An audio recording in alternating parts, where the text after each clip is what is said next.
So we have completed Act 1 of A Midsummer Night's Dream, and we are going to move on to the next act. Remember, this is kind of like a new season of a TV show.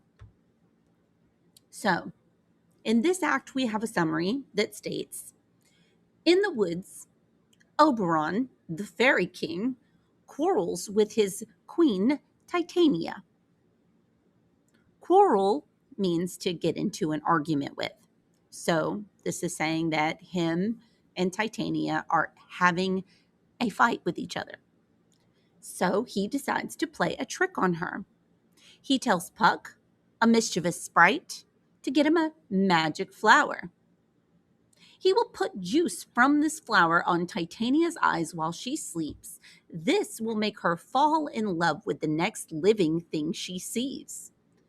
Demetrius appears and looks for Hermia. Helena is following along behind him, begging for his love. Oberon sees this and feels sorry for her. He tells Puck, put some of the flower juice on the eyes of a young man wearing Athenian clothes. Puck is to make sure that the next person that man sees is Helena. Puck follows his order, but he gets the wrong Athenian. I want to remind you that mischievous means that you like to play tricks, that you're up to no good. You're not evil, and you're playful, but you kind of do stuff you shouldn't be doing. Scene 1. Notice we have stage directions. They're in italics. It tells us where we're at. We're in the woods. It also tells us what characters there are in this scene. We have Puck and another fairy. Puck says something interesting. He says, how now? And as you can see, I put the definition of it.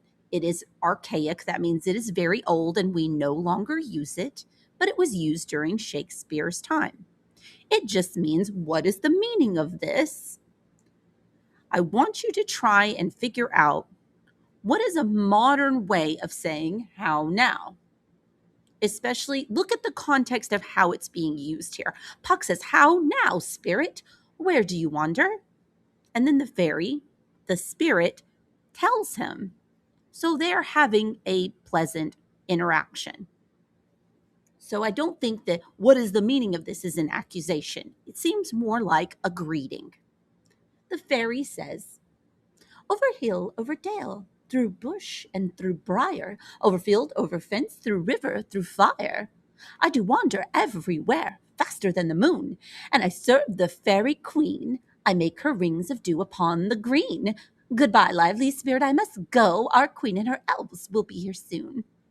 Notice that she rhymes. How fun. Puck responds, the king gives a party here tonight. Be careful that the queen stays out of his sight, for Oberon is angry. The queen has stolen a boy from a faraway king and taken him as her servant. Oberon wants the boy for himself to serve him as a knight, but the queen keeps the boy away from him. She crowns him with flowers. He's her joy. Now, any time they meet in wood or field, by clear spring or under stars of night, our king and queen argue over him.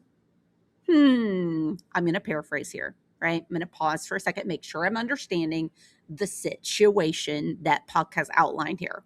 So the king and queen of the fairies are fighting over a boy. This boy has been taken from a faraway king. Now, Oberon wants him to serve as a knight. So like someone that will fight for him. The queen wants to put flowers on his head and keeps him away. So she wants to dote over him, to baby him. And they're not in agreement over this. The fairy responds, if I'm not wrong, I think I know you. Are you not that clever, naughty sprite called Robin Goodfellow? Are you not he who scares the village girls? The one who steals cream from milk? Leads travelers the wrong way? plays tricks on everyone? Are you not the one they call Sweet Puck? So Puck's got a reputation. Puck responds, You have it right. I am that merry wanderer of the night. I joke with Oberon and make him smile. And yes, it is I who make people jump with sudden noises. Sometimes I hide in a bowl of soup and make it spill on someone's chin. So wait, that means he can make himself as big or as small as he wants. Or maybe he can't make himself very big, but he can at the least make himself small enough to hide in a bowl of soup. A wise old woman sometimes thinks I'm a three-legged stool. I slip from under her and down she falls. And then everyone laughs. But make room, fairy. Here comes Oberon. The fairy responds, And Titania. Oh no. So we've got more stage directions here, guys. Oberon enters from one side of the stage with his fairies. Titania enters from the other side with hers. So they've got their entourage, their posse, if you will. Oberon says, Ill met you by moonlight, proud Titania.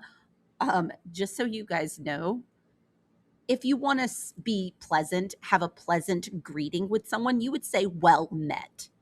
Ill met is the opposite of that. So he's not being nice. Titania responds, What? Oberon. Fairies. Let us go. I'll have nothing of his company. Oberon responds, Wait, you? Am I not your husband? Titania. Then I am your wife. But I do know how you pass your time, promising love to all the young girls. What brings you here?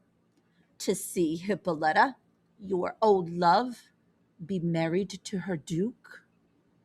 Ooh, Oberon says. How can you speak of that, Titania? I know about your love for Theseus. Wasn't it you who made him break so many promises to so many women? So they both are out here cheating. Titania. These are jealous lies. Okay. Not once since summer has begun have we been free to do our dances with the wind. You interrupt our fun with angry talk. By spring or rushing stream or sandy beach. And so the wind whistles for no use. In revenge, it brings up water from the sea and floods the land. Fields fill with mud. Green corn rots in its rows. Sheep die. The seasons are confused. The human mortals want their winter. Summer flowers bloom on its crown of ice. The world, amazed, does not know which is which. And all this comes from our arguing. We are its parents. Okay, so I know this may be confusing, right? You guys are probably wondering, what in the world is she talking about? Well, you've got to consider, you got to think about it. They're magical creatures.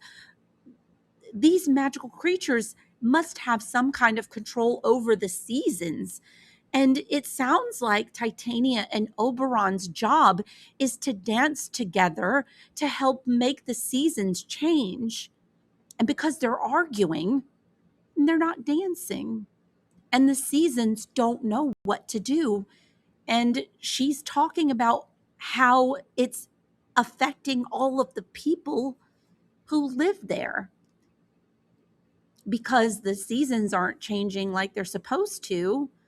The land, the crops are flooding, and the corn is rotting, and the sheep are dying, and so everything's all messed up because they're arguing. Oberon responds, Will you stop then? It's up to you.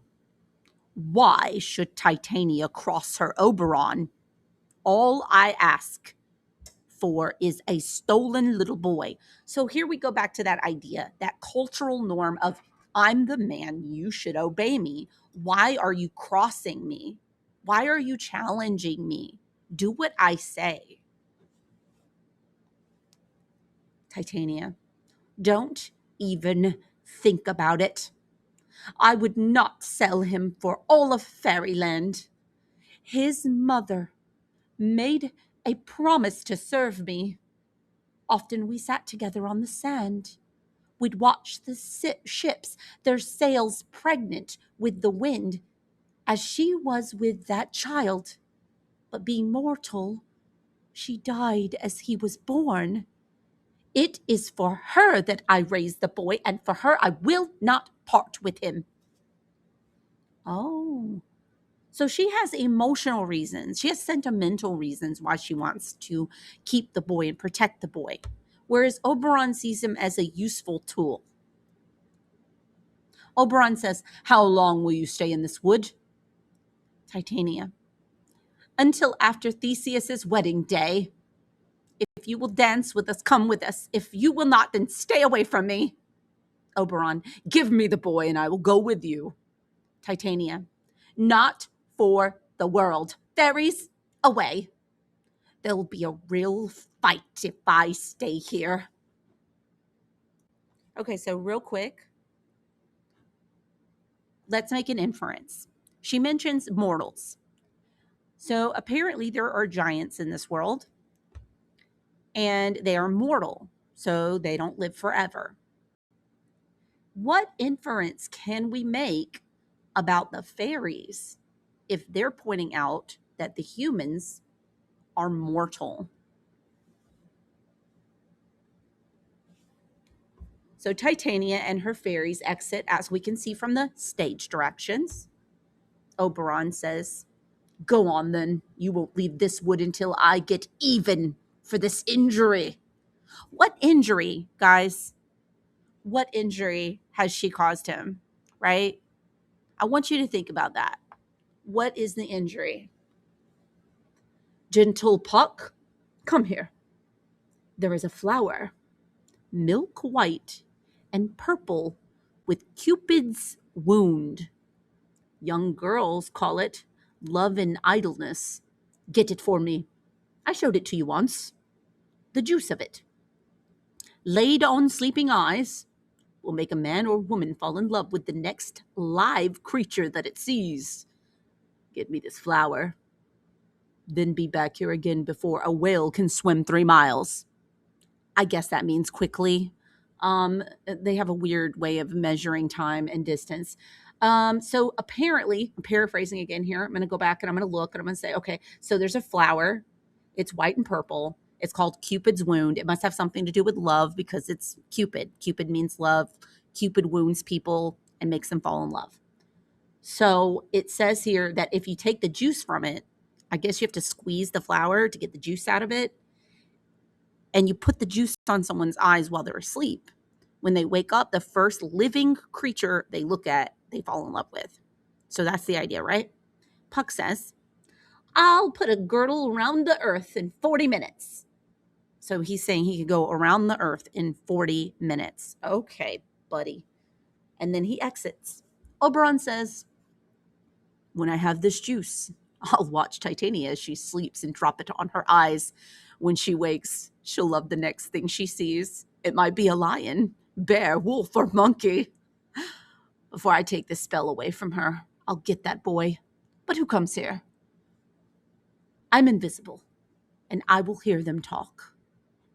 So the stage directions say that Demetrius enters with Helena after him. Oberon is still on stage, but he tells us in the dialogue that he is invisible, so they can't see him. Demetrius, "I do not love you. Get away from me.